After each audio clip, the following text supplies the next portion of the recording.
And Chairman DeFazio, as well as the members of the subcommittee.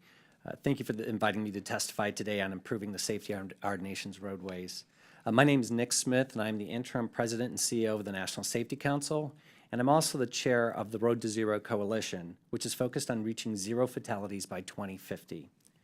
Last year, the coalition, which is over 900 strong, representing transportation organizations, government, businesses, academia, safety advocates, including those organizations represented here today on this panel, issued this report, a framework to help us get to zero deaths on our roadways by the year 2050.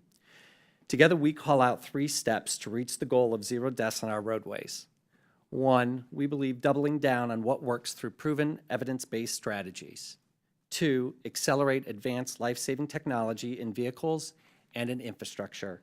And 3, prioritize safety by adopting a safe systems approach and creating a positive safety culture.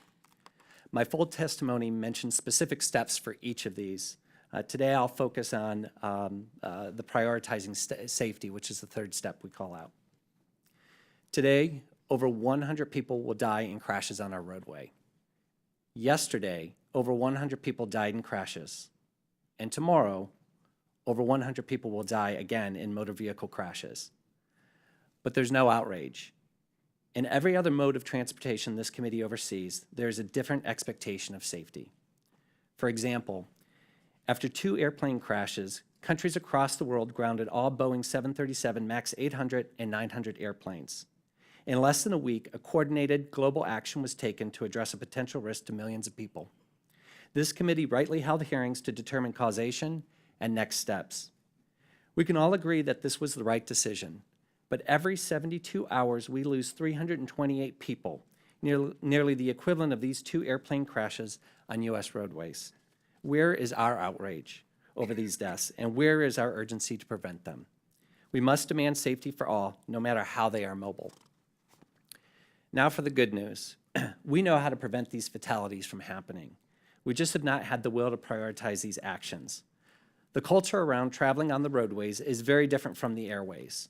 We require safety management systems and safety training for people who work in our airway system. And we even have a safety briefing for passengers before every flight. When things go wrong, this committee demands answers. Several federal agencies send people to investigate, and a plane can be grounded. Simply put, we have a strong safety culture when it comes to aviation. So how do we raise the bar on safety on our road? The reauthorization of the FAST Act provides you an opportunity to do so today. While prioritizing safety, the reauthorization bill should encourage states to pass strong laws to implement proven countermeasures to save lives, like automated enforcement and lowering the blood alcohol concentration. Also, the bill should support safer roadway designs that provide for the safe movement of all roadway users and incorporate safety no matter if in a rural, suburban, or urban area.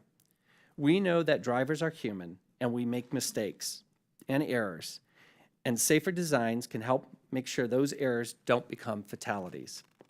These are only a few examples of how to prioritize safety and move toward our goal to zero deaths on our roadway system.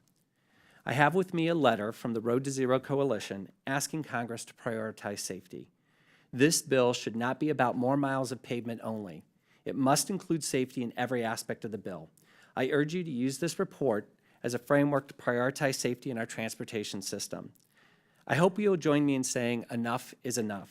The value of life shouldn't depend on whether you are sitting on an airplane or behind the wheel of a car. It's time to bring the culture of safety on our roadways to the levels we've achieved in the air. We know how to get there, we just need the will to do so. I look forward to discussing more with you today. Thank you.